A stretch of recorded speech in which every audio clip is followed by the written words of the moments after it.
Kia ora. Welcome, everyone, to Climate Strategy in Practice. To those of you in the room, thank you for joining us here this morning. To everyone online, thank you for spending some time with us on your computer. Massive welcome to our amazing panel here. Thank you for coming to share your insights, stories of embedding climate into your businesses. It's also a real pleasure to be hosted this morning by Generator. The Generator team have kindly provided us with this space with morning's coffee and breakfast. So thank you so much, Generator, for sponsoring this event. So to start the introductions, my name is Austin Hansel. I'm here to facilitate a really wonderful conversation this morning. I'm a product manager at Toy2, and I look after our climate impact programs. I've been with Toy2 for over 12 years now. Getting, I guess an up-close lesson in the ways that businesses can thrive when they're putting planet alongside people and profit. Now, many of you in the room and online may already be familiar with Toy2, but just as a quick recap, if you're not. So Toy2 EnviroCare, we've been working in the climate space for over 20 years now. We've been leading and guiding positive change through internationally recognized environmental programs that are robust in practice. And our purpose is really simple. It's to help organizations shift their impact on the climate and the environment from negative to positive, and to do so at pace. While we offer a range of services, we're perhaps best known for our Toy2 carbon certifications. I'm going to take you through the panel now. So we have Andrew Roddy here in the middle. When Roddy isn't busy negotiating with his 3- and 5-year-old girls about what time they need to go to bed or how many cheese slices they're allowed in their lunchbox, he is spreading the word about 100% renewable and Toy2 climate positive certified electricity as the Chief Marketing Officer of Ecotricity. After a spell in the UK, Roddy spent 5 years with My Food Bag before joining Ecotricity in 2022. Roddy is passionate about working for companies who make a positive impact on people's lives, so he leapt at the chance to join Ecotricity and be a part of New Zealand's transition to 100% renewable energy grid by 2030 or sooner. Ecotricity was established in 2014 to lead the way in the electricity industry to support new renewables and to accelerate decarbonization in the sector. Ecotricity is a Toy2 climate positive certified electricity retailer and is the leading retailer for customers with solar installations, helping get more solar generation onto New Zealand's electricity grid. I have Matt here as well. So Matt Harcombe is the sustainability manager at Fern Farms. They leading the work on climate and circular future. He's deeply connected in the primary sector, bringing more than 30 years experience across a range of sustainability roles. Fern Farms is a Toy2 carbon reduced certified organization. They have numerous products certified Toy2 net carbon zero available on supermarket shelves. Go check them out. And has all production sites are certified Toy2 EnviroMark Diamond. And then we have Ingrid here on the end. So Ingrid is the Chief Growth and Sustainability Officer at WM New Zealand, formerly Waste Management. Having been there for several years, driving culture and leadership around the perception of waste and how it can be at the forefront of reducing our impact in our day-to-day lives through to how cities manage their impact. Ingrid's overseen many of WM's sustainable practices, supporting the strong reputation they hold in the market. And Ingrid has helped ensure sustainability remains at the center of operations, not an afterthought. WM New Zealand have been certified Toy2 carbon reduce since 2016, so 8 years. Now, today, we're here to talk about how the climate shapes business. It's part of a 2-part series. So part 1 was a recent webinar we hosted that kicked off this series, where we focused on some insights and some market trends. If you missed it, you can check it out on our website later on or refer back to it. There's some really great business case snippets in there. Now today, in this part, we're here to discuss how climate strategy is shaping business decisions. So we're going to focus on three key themes with our panel. We're going to firstly on the challenges of embedding sustainability into business strategy rather than making it a bolt-on. We're going to talk about how to make the case to successfully ensuring your actions are financed, the investment piece. And finally, how to communicate your efforts effectively to avoid greenwashing with evidence-based claims. Now, before we kick off, I just wanted to read a quote that really resonated with me and with the team that we thought might help set the tone of this discussion.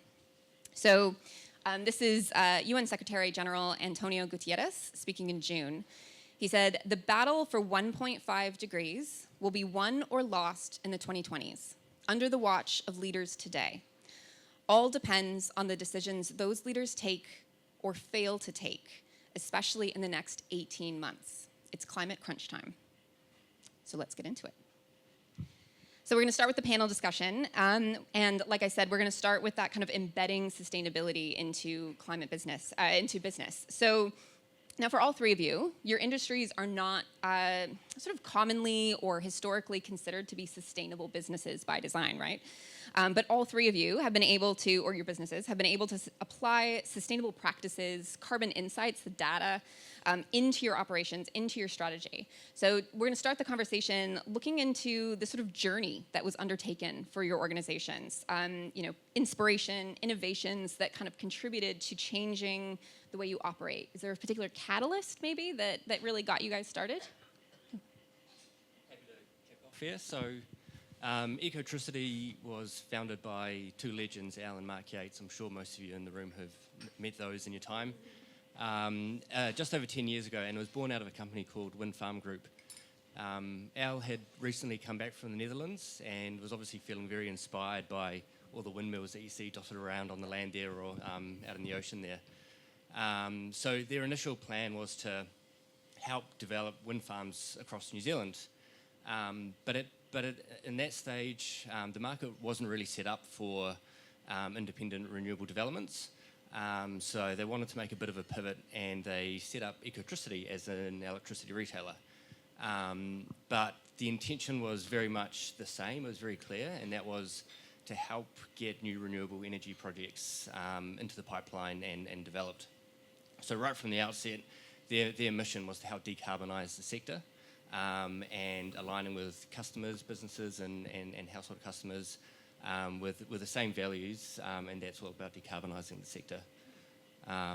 So yeah, their mission, or our mission, is to be New Zealand's most sustainable energy company, and right from the outset, that's been the case, and that's why since day one we partnered with Toitu. We wanted to have the gold standard of certification that we could take to our customers, and we're carbon zero certified right from the start, and made the transition 2 years ago to be climate positive certified. So we live and breathe it. If you haven't met Al and Mark, you won't come across another individual that live and breathe sustainability and walk the walk as much as they do. So yeah, it's really inspiring to work alongside them. All right, Ingrid, I mean, waste feels like it should always have been a sustainability thing, right? But what would you say? Tēnā koutou katoa. I would say that who threw out something this morning? Me. Yes. Yes is the answer. So we've been around since 1894, and basically we're doing sort of courier driving, and then in the 30s started hauling waste, and in the 60s we just specialised in waste. So we've been doing it for a very, very long time. Everyone has this perception that landfills are bad and they're emitting lots of methane. Anyone think that? Yep. Right, what people don't tell you is that we capture 95% of that methane and convert it to electricity, and then we use that electricity to power our trucks. So back in 20 years ago, we published our first triple bottom line report, and as you say, we've been doing it for 8 years in terms of our sustainability. Just to pick up on strategy, we did a sustainability strategy, and it was a bolt-on to the company strategy. And then I arrived in 2021, and we just did a new company strategy. We call it our circular strategy, where we're really investing heavily in increasing our recovery and recycling. And then my sustainability manager left, and I used that as an opportunity to review the program. I got an external consultant to come in, and off the back of that, I actually combined the two strategies together. So we now have one called Porahita, which means to be circular in Te Reo Māori, and it has 5 pillars, and one of those pillars is to be carbon neutral by 2050. It also has pillars around increasing circular services. It's got pillars around people and the social aspect, and really importantly, it's got pillars around what we do with our land and our whenua and how we protect that and the water, caring for the environment and community. So it's now become at the core of our strategy. And we'll talk a bit later about how we deploy it through leaders, but each of our leaders has a carbon target. We're in our 3rd year of cycle on that, and they have balanced targets across this. And so last week, I was I was going across the country with our sort of 22 regional managers that we have for different divisions, and they all have a balanced scorecard, and they all talked about their carbon and where they were performing with it. So it's been quite critical to what we do and embedded in the strategy. I think just picking up on a couple of those themes, particularly the purpose-driven one. Our Fern Farms purpose is creating goodness from the farms the world needs. And that, whilst that was adopted a couple of years ago, I think that purpose has been embedded across the people who work for Fern Farms and our farmers, 15,000 suppliers around the country, who, whilst they might not express it in their own way or in a sustainability perspective, they kind of really think in those terms, and unlocking that for them is part of our purpose. I think that just in relation to climate, probably our revelation or our drive is our North Star, which is the market. And it won't be a surprise to you that in the beautiful process of ruminants creating protein from grass, those little methanogens in the rumen create methane. And that means that in a basket of goods, red meat over-indexes in most foods in respect to its impact on climate. And for that reason alone, it really drove a lot of our work. I guess kind of thinking about diving into this space, right? And it can feel a little bit more natural or organic in some spaces. Were there any particular challenges along the way, and especially in those early days, that you guys really had to overcome in order to kind of get a bit of momentum going? Yeah, I'll just pick up on that. I think we didn't have a challenge in respect to the reason, and so that flowed back into the board's prominence, our willingness to invest, willingness to create action that was tangible, to build trust with our markets and consumers. So all of those drivers there. Probably the challenges were in a capital constrained environment, being able to convince people to allocate capital to decarbonisation projects. And we will talk about, I think, financing mechanisms a little bit later on. So that was one of the challenges. The other is, I think, something that we all face in terms of incomplete data. And I guess the limitations that brings, or the challenges that it brings, both internally and externally, like building that trust in terms of can we trust that data when you talk about what the footprint of a product is, or how much tons of CO2 you might be saving by that project. But the key, I think, for us is just getting started on that, and Toitu's been super supportive in relation to the partnership that you build in relation to how you find those data sources and how you build trust in them, and then the third-party certification of those. Yeah, I think data is a really big one. I mean, Roddy, Ingrid, have you guys found that as well? That data, it kind of it can both make and break you, I feel like, right? Absolutely. And yeah, to pick up on that, I guess, the energy industry isn't short of its challenges, as we've all seen, quite recently. And, starting out 10 years ago, there was definitely a number of challenges that the team faced. I guess when we think about the biggest impact that Ecotricity could make to people, it was through the product that we sell, the electricity product. So of course we went through the organisation certification, but to be product certified was key for us. So maybe just a quick show of hands, who has gone through a organisation carbon emissions certification process on the organisation side? There's quite a few. And what about on the product side? Yeah, not as many, and most of those I think are the I brought the support team with me today, and so I guess looking back 10 years ago when we went down that road, the complexity that we had in the business was that, we were dealing with a number of assets that were years old. We weren't creating the product from scratch. We didn't control the materials that we were using. We didn't know, where it was coming from and so on. So thankfully, I wasn't around when that was done, and I arrived in the business, and it was all done for me. But the work that the team had to go through in terms of, I've heard stories of getting satellite photography to get a view of what the land was like before it was the hydro dam, estimating how much concrete was used, how many diesel trucks were used for the maintenance or the construction. That was a mountain of work for the team. There was a quote last week on the panel, was like, you don't know what you don't know until you get started, sort of thing. And we definitely didn't know a lot back then. But we're getting better at the audits every year. We've now got Lewis on our team now, who's leading the solar charge, and we're sort of in progress of certifying, the solar farm side of things as well. So, we've made a lot of progress there. I guess maybe some of those other early day challenges, in the energy space, technically anyone, and Mark won't like me saying this, anyone can set up an electricity retailer business. You could do it from your basement, buying off the wholesale market, selling it to a few customers.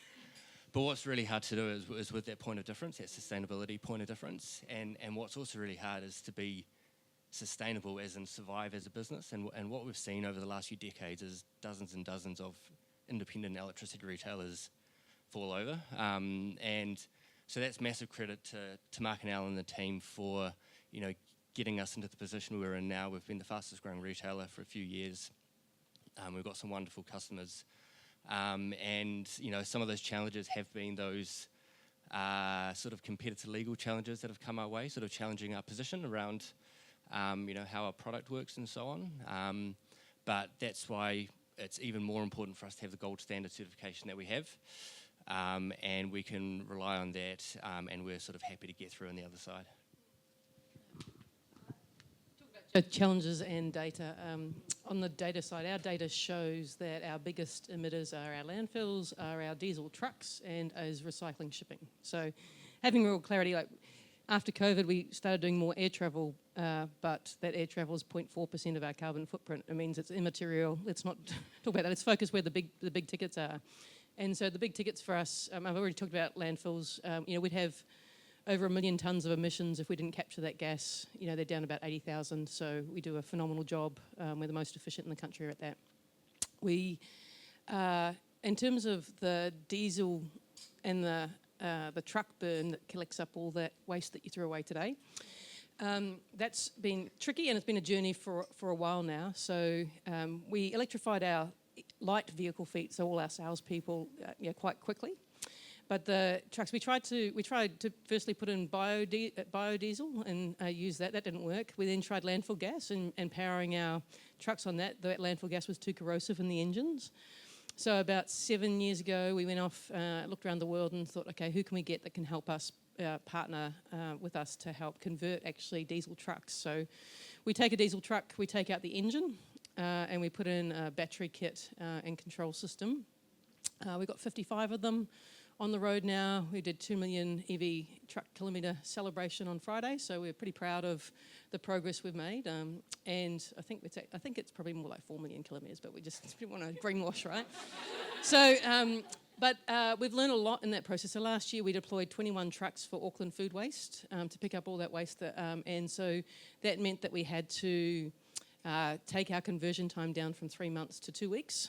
Per truck, and so that meant that the mechatronics team had to re-engineer how they componentised, how they standard. We used a lot of local manufacturing. So we know now when we get approached by a lot of suppliers that want to send us trucks, and we know when they say that the range is this, whether the range is actually that or what it is. We're pretty well tested on how we optimise the payload on the back of it, and when you do New Zealand roads are soft relative to the ones in Europe, and so how we make sure in our conditions it's relevant. But we try to it's expensive to convert. A side load truck that picks up your municipal waste probably $500,000, and it probably costs us another $400,000 to convert it. So it's very expensive up front. Our first truck. Would have had, if it was diesel, the brakes replaced 3 times, but with regenerative braking, we haven't replaced it once. So there's a lot of, the R&M is down, the fuel costs are down, there's a lot about but you've got to be able to have the expense up front. So, and I know ECA's got a fund that they're looking to help electrify heavy vehicle, which we're looking forward to working with them on. But we tried some OEM trucks, so we bring up from China. We brought in some XCMG, and they spent more time off the road than on the road, and they had some actually major structural faults. So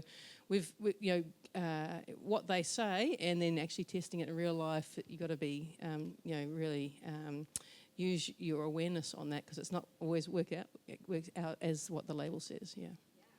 I think let's follow the finance thread there, though. There's savings, there's that lifetime value, but there's always that upfront investment, right? And so getting whatever the investment, the finance, the resources required is a journey that I know all 3 of you guys have gone through. So let's dive into that a little bit, and securing the finance, securing the investment, getting that buy-in. Do you want to start? Sure. So I was very proud of this, but in March this year, we announced a sustainability linked loan. It's a $1.1 billion of debt. So all of our debt we converted to a sustainability linked loan. That is challenging. It felt like the Spanish Inquisition when I was sitting there with the banks. We had 4 banks, one from Canada, one from Japan, one from France, and then from Auckland here. And they interrogate you like you wouldn't believe about the validity of your data, prove us this point. But then after about 3 months, you actually learn what they really trying to care about. And so what they're trying to say is that if we're giving you money and we're going to, you do get some discount on basis points, but you also sign up to penalties. So it's a risk-reward scenario. If you don't hit the KPIs, which they want to be ambitious, then you could also be worse off. So it is challenging. But we also work with the Plastics Innovation Fund. We've worked with the Waste Minimisation Fund, with ECA. There is funds available to help you do it. I think the advice that I would give, though, is work out if it makes good business sense for you in your context first, and then usually there's avenues to find finance to help it happen. Yeah. I just want to pick up on that theme and add a couple of things, particularly in relation to sustainable finance. We also have a structured working capital facility that is linked to sustainable finance. That came with 4 KPIs and the pain that Ingrid talked about. But that pain has been incredibly worth it from an internal business perspective, because it's unlocked internal disciplines around those 4 KPIs that people go, oh, it's actually linked to finance, it's going to be audited. They understand what that means. They know what the implications of that are. And that has been transformative in the way that people think about the actions against those 4 KPIs. And so whilst it's painful and the reward in terms of the basis points that you might reduce might not provide the carrot that it seems like. It certainly has really driven kind of ownership of those things, and I think that's the super important thing. The other thing that I'd like to talk about really is novel ways of financing things that are driven by market interest in sustainable outcomes. And from a product perspective, our net carbon zero meat, we source removals from our farmers to balance the emissions from each kilogram of product sold. And that's been amazing for me to see a market instrument brought back to value for investment in on-farm sustainability. So basically the way that works is that that has enabled us to unlock a number of things. One is a partnership with, we've built a partnership with a company called Linker Analytics that we've now formed a joint venture with to be able to map that vegetation across the country.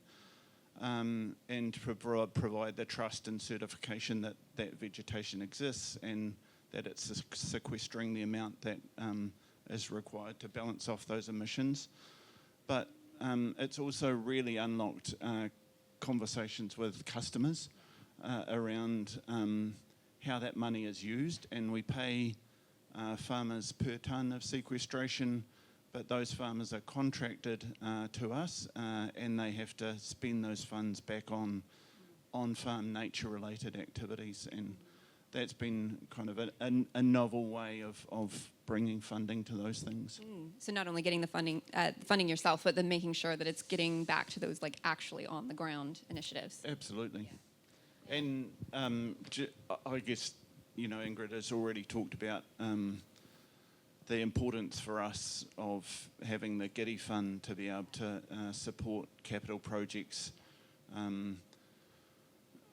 ranging to over $50 million worth of investment in decarbonisation across ageing infrastructure has been transformative in the way that's enabled us to convert old coal boilers.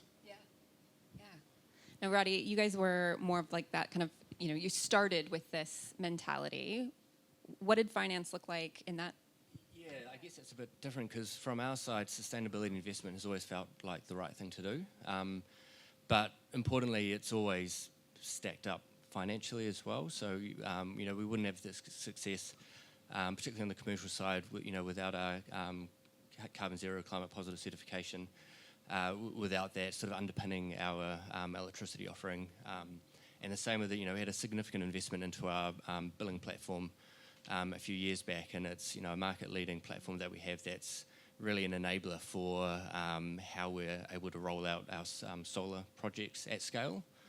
So we wouldn't be here today, you know, without both of those, you know, investment policies in a way. And I guess it is really important that, you know, these sustainable investments, you know, are profitable, and it probably feels uncomfortable when you say that. Everyone in this room is probably not doing what we do to get rich. You know, you're doing it because you really believe in, you know, creating a better future, and so on. But, you know, if we're really to shift the market and the economy and get the masses along with us, you know, all of these little actions that, you know, they need to be profitable at the same time.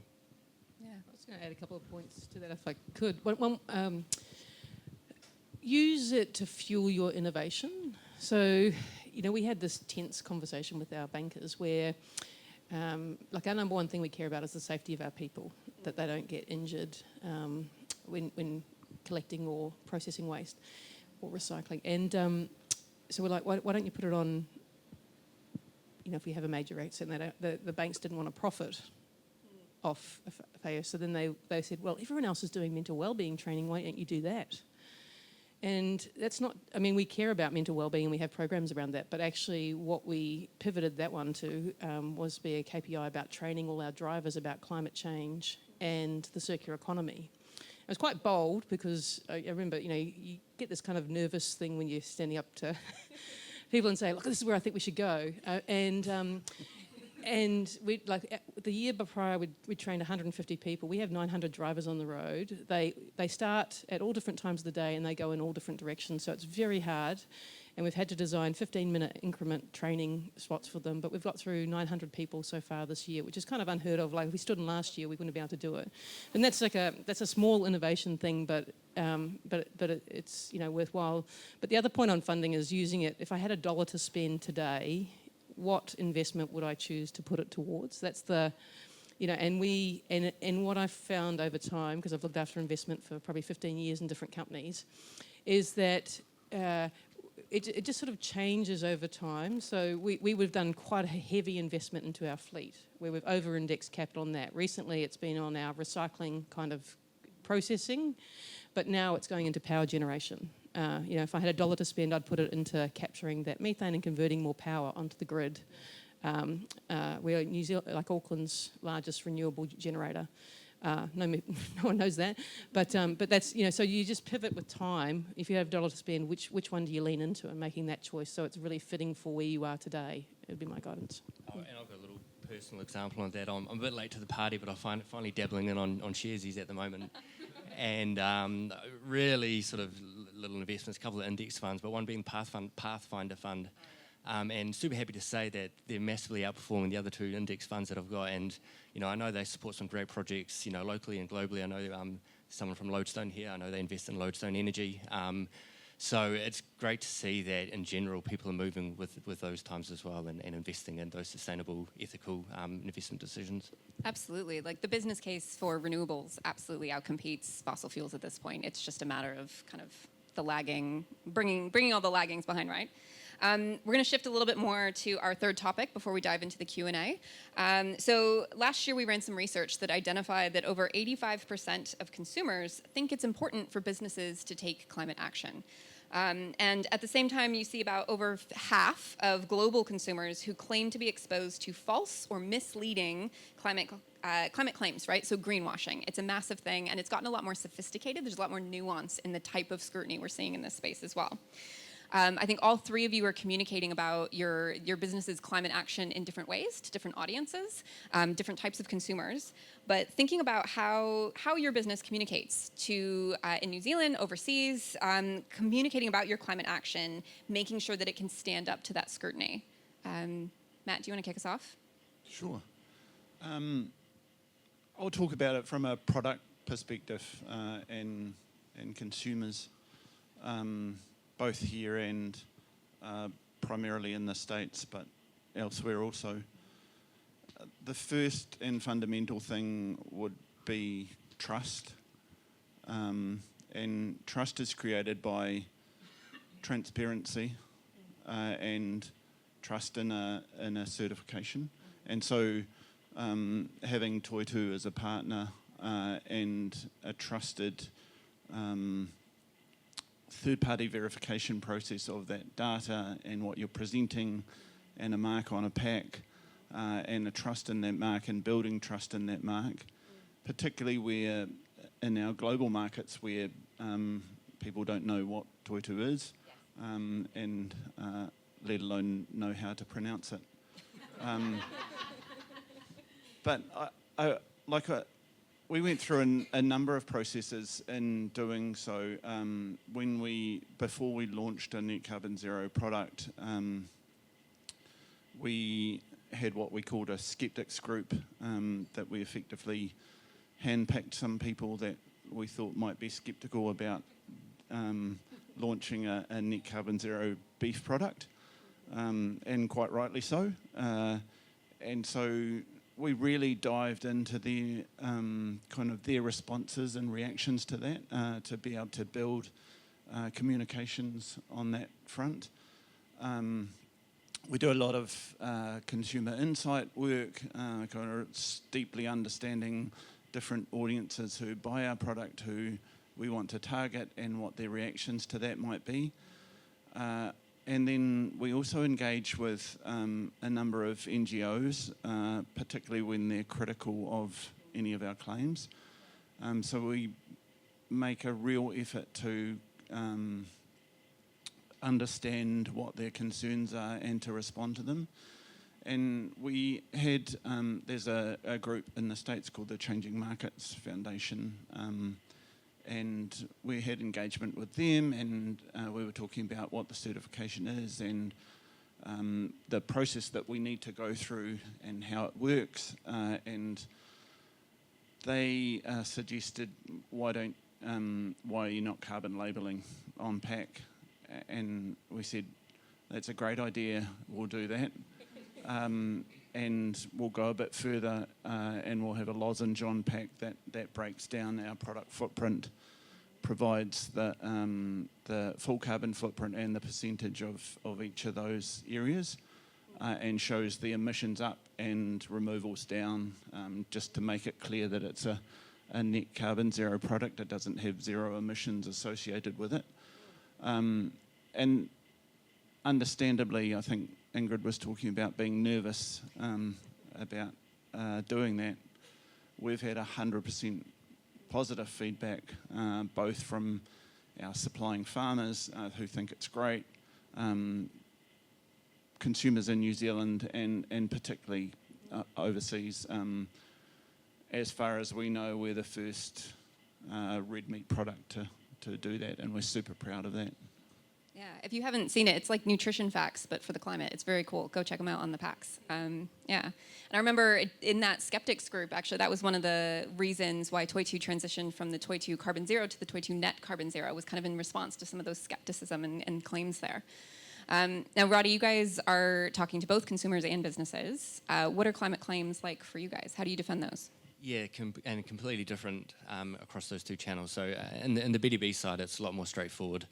A lot of businesses, have to show their carbon emissions profile and reduction plan. So we've got a great product that's suitable for them. So clearly demonstrating how that works, showcasing the data that we've got. We've got some great, Power BI dashboards or other tools that we can help businesses manage their carbon emissions. So the messaging with them is obviously relationship building and a lot of conversation there.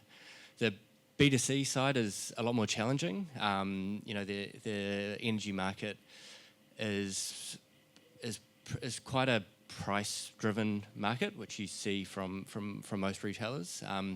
But we're getting, so that's obviously a rational decision when you're talking about price. But when we're trying to get people to make a sustainable choice, that's actually typically an irrational decision. People make those decisions because they feel good about making that decision. I buy those Allbirds shoes. I know they look a bit funny on my feet, but I feel good when I. Yeah. It's how do you get that sort of irrational messaging into it, backed up with those credible claims without fear of greenwashing and so on. I guess I had some advice from one of my old bosses was. If you don't receive a legal letter from one of your competitors at least once a year, you're playing it too safe, which I quite like that, and I think we've sort of been living in a time where you can be fearful about being called out, especially if you are genuinely doing the right thing, and that's that theory, that concept of green hushing in a way, and if you do have something really positive to talk about, don't be afraid to do that, and. Because we're at risk of, you lose your distinctiveness if you don't do that. For us, it's definitely a balancing act of, having that sort of emotional messaging as well as the claims that support it up. And we know that, we've been tested through the ComCom a number of times, so we've got that confidence that, our claims are rock solid. Yeah. So we're the big gorilla that sends the letter? No, that's not true. So we are the largest and we hold the highest quality standards, I think, in the industry. That's a claim I'm willing to back up and support. But that means we're quite conservative on what we claim, and there's quite a bit of process between my teams, my marketing teams, the legal teams, the board wanted processes followed to make sure that any claims we make, we stand by them and we can prove them and they're definitive. So we're big supporters of standards. We report against the GRI standard in accordance with that, and we obviously our carbon footprint is certified by Toy2 as a reducer as part of that program, and has been for many years. Our industry is rife with people that make lots of claims that, here's 80% recycled, but they're spending 50% of it to a different class of landfill. Is that recycled? No, we don't think so. So I think that the discipline of actually being able to report against a standard is a really useful thing to do, and we would recommend that you get familiar with them. From a personal journey, I have ADD, inattention, which means that you give me lots of data and I go, I'll ignore that. So that's what I did when I joined the company. And so I made sure that our sustainability reports kind of read well, but the actual integrity of the accounting for it was only when my sustainability manager left me that I had to lean in, read the greenhouse gas protocol, read the IPCC protocol, read science-based targets and actually learn about them. And it took a bit of a while for me to get familiar with them, but now I'm a ninja. And so that means that when my team make claims, I can say bullshit, or sorry for saying that, but I can refine it. And I think it's about your own journey to getting yourself comfortable. I do agree with you. You got to be courageous on telling your story, but big claims like I actually even called out TireWise on one where they said, John's tyres are saving the planet. I think it's this big billboard as you come up. So I emailed them and said, you might want to refine. And they said, we just used hyperbole. That's what is their response. But anyway, so I just think that there is discipline about how you say, this is what we do. Just be transparent about it. We do these things. We don't do those things. And be confident in your own path as leaders. You're leading, being confident in that path, because it is vulnerable at points in time. You are nervous. You're like, I could get this wrong. But if you're doing it with the right intent, then there's usually a way to kind of clarify things if you get them wrong. I think that's really important distinction, is that transparency and trust in that, and having kind of third-party confidence that what you're going out with has high integrity, but it doesn't have to be perfect right from the outset. And as long as you're honest about that, and that you've kind of tested all of those things prior, and that you build the internal trusted systems of that. So, I've had very similar conversations across our organisation with lots of different people around, well, we can't really say that because it doesn't align with the certification. But those conversations bring innovation as well in terms of how you express that. Amazing. We're going to transition to questions now. So if you're in the room, if you just raise your hand, we'll bring you a microphone. If you're online, if you put it in the Q&A box, we will read those out in the room for our panelists to answer. So should we start here in the room? Anyone have a question? Here. These. Perfect. Thank you. So I'm Mandy. I am a customer of 2 out of 3 of you, and hopefully by this afternoon it might be 3 out of 3. So there you go. But I'm a buyer who buys with purpose, if I can say that, profit with purpose, so buying with purpose. But how do most people in New Zealand buy with their pocket, right? They make their choices from dollars. So 2 questions. One, how do you reach those people to make them, or to help them make a decision that may be better? But also, what is the additional cost on top of what your normal price would be, or what the market price is, for example? Like, I didn't know anything about your carbon footprint from your meat, but I just love it because it's like the best, right? So I buy it because it's the best. But what is the actual additional price? What is the additional, do you know what the overhead is for being sustainable? Yeah, that probably 2 questions. And in terms of what is on pack, you're completely right in that is unlikely to influence somebody in the 12 seconds or so, or 2 seconds or 3 seconds that they're making a choice between one product and another. And like so many other things, that does enable you though to target that information to a specific consumer that you might be targeting, and people who are interested in that data, and a lot of that is building trust in the time that you do have. But to be able to I guess get that message across requires so many different channels, and often years of investment in relationships. And I think relationships is key to enabling that. So building the relationships with the people who are stocking those products, or the people who are using those services, or the people who are influencing the users of those services, for them to be able to trust that information and trust your brand. And the second is that in terms of the margin or the returns on that sustainable investment, I think that we're investing for the future, and we are only now, it's taken 5 years for us, I guess, to really develop that net carbon zero product. And we're only now starting to see that our ability to be able to scale that in overseas markets and to be able to get the financial returns from that. But what it has done, and what our real intention was, to be able to unlock the conversations on your commitment to sustainability with our customers, and it really has opened doors that we've never had access to before. I guess on the pricing side, we spoke about transparency before in terms of sustainability claims, but we apply that on the pricing side as well.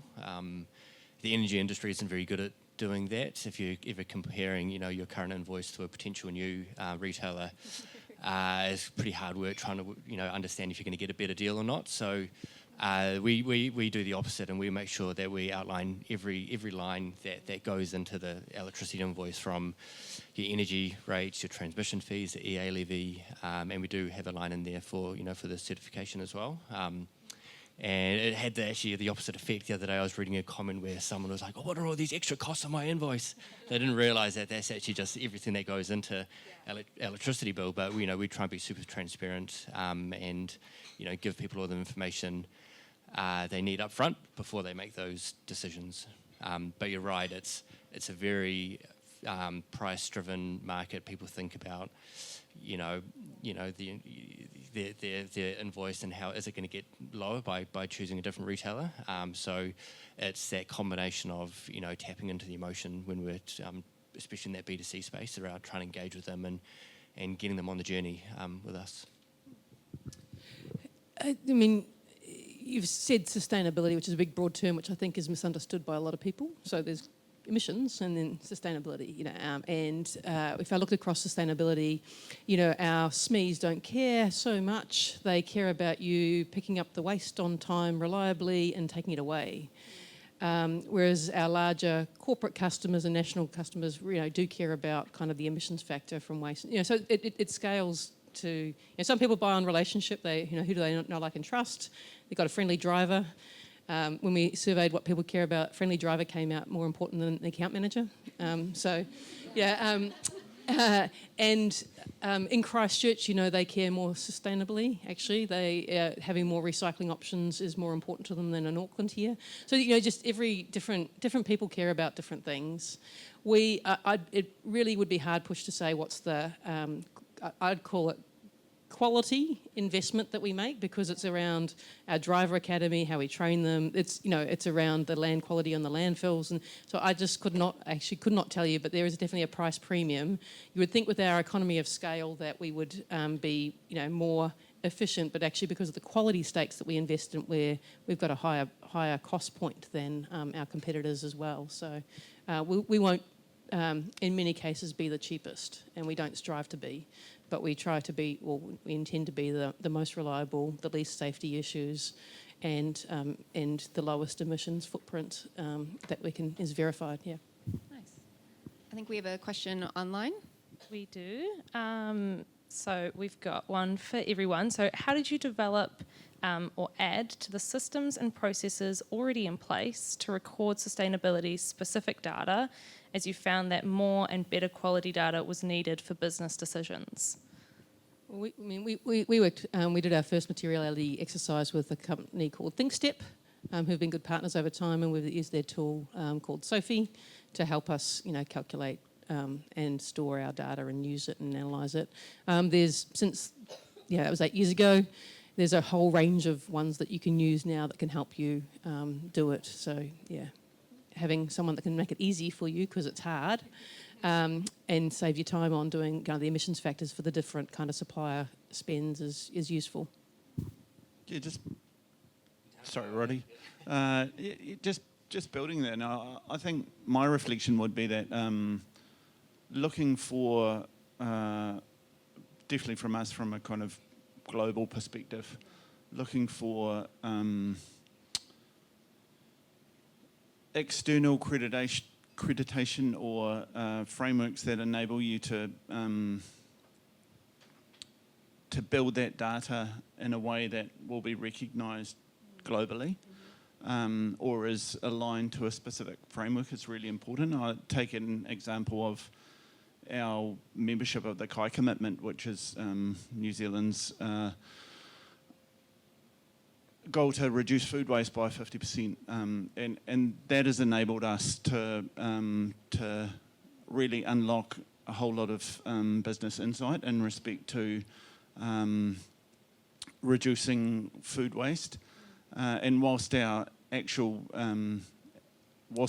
percentage of food waste is quite low, because completely respect the animal and hoping to reduce that over time, but it really has enabled us to kind of dive into the insights that come from that, and to push a lot of that kind of organic material into higher uses, and to bring the business disciplines around that. So I think that's a message that would be applicable to a whole lot of businesses in relation to how you structure that data and how you can build that and get support to do that for free, if you like. So it really does unlock a whole lot of business secrets that that are good for a whole bunch of reasons.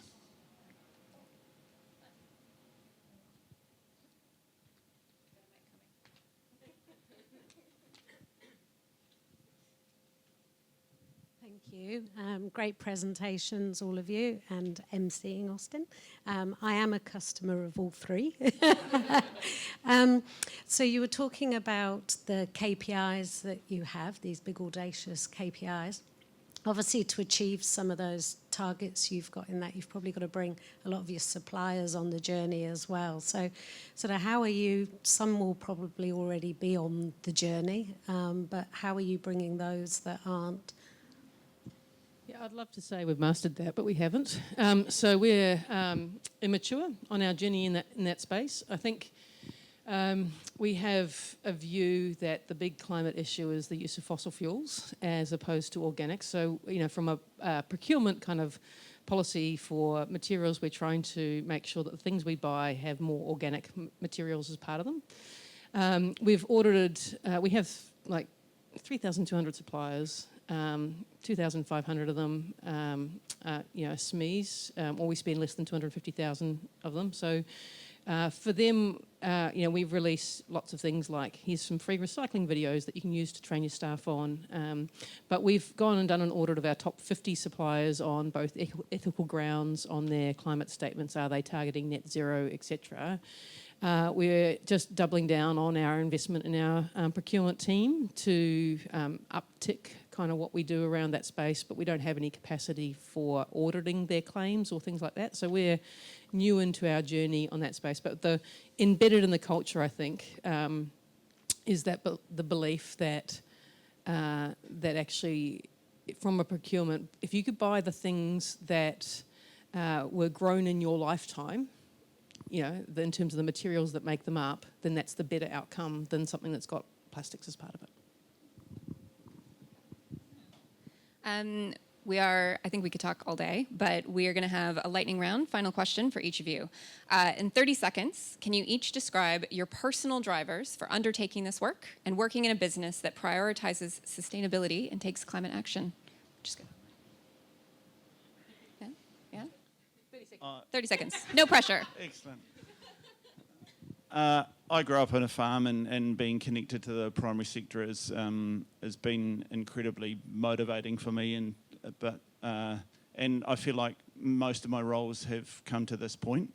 To me, the super exciting thing is being able to connect our farmers to global consumers and to position them super well for the future. And that's really exciting, and for them to be able to see the value in that and to bring real market investment back in actions on farm that are making a huge difference to our biodiversity is pretty exciting for me. Yeah. My parents owned a property in the Esk Valley for about 10 years. It was a magnificent property. I had my wedding there.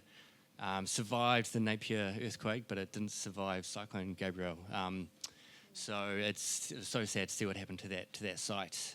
So, we think about, climate change being a global issue, but it's definitely knocking on our doorsteps at the moment, the last few years. So I like to think, all the small actions that we can take as individuals is making a positive impact. So what I can do to secure the future of my kids, I'm pretty happy to be in this space. I first studied product design in 1994, and then did a graduate certificate of sustainability in 2005. And then through my career, I sort of did token things in sustainability, but it was only when I got to WM that I really could lead it. And what I've found when I've landed there is this role, more than any other in my whole career, allows me to fully express myself and what I care about. And that's a testament to my peers. I was the only female on the executive when I arrived. We now have 3 more. But being able to really care, I've never met people that care more about the environment than actually in the waste industry. Because once you stand at a transfer station and you see what comes in, it makes you think at the core of you that we can do better. The first thing to do is to minimise your waste so you don't buy it in the first place. And then you buy the materials that can be reused and you repair what you have and then dispose of it safely. But you get kind of very connected to that, and I'm just really privileged to be in a team of 2,000 that are really standing at the heart of driving a circular economy and bringing down emissions. So. Oh, lovely. That wraps up our session, everyone. Thank you so much.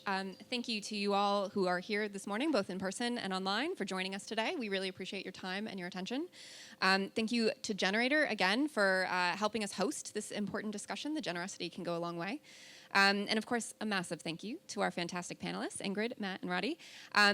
Now, we can share all the data, the facts, whether or not we read it, but it's the stories that really stick with us, right? Like the stories that we've heard today. These are the things that resonate. These are the things that kind of spark off that lasting change. So if you were struck by something, please take a moment, share that on LinkedIn. You can use one of the hashtags, climate in practice or climate momentum. Please tag Toy2, we'll boost that for you. And if you'd like to dive deeper into our panelist insights, do head to our website. Note the website is getting refreshed in December, so check back again then. But in the meantime, you can explore the inspiring stories from Fern Farms and from Ecotricity, the same ones that were on the screen earlier, and the exciting new feature coming for waste management in November. And I want to leave you with one more thing. So tomorrow is the International Day of Climate Action. I hope that something from today inspires you to take some action tomorrow and every day after that, because it's the actions that we take every day that will create that real impact over time. So thank you again so much for being here today. Thank you for everything you're doing to make a difference and build a better world. Ngā mihi. Thank you.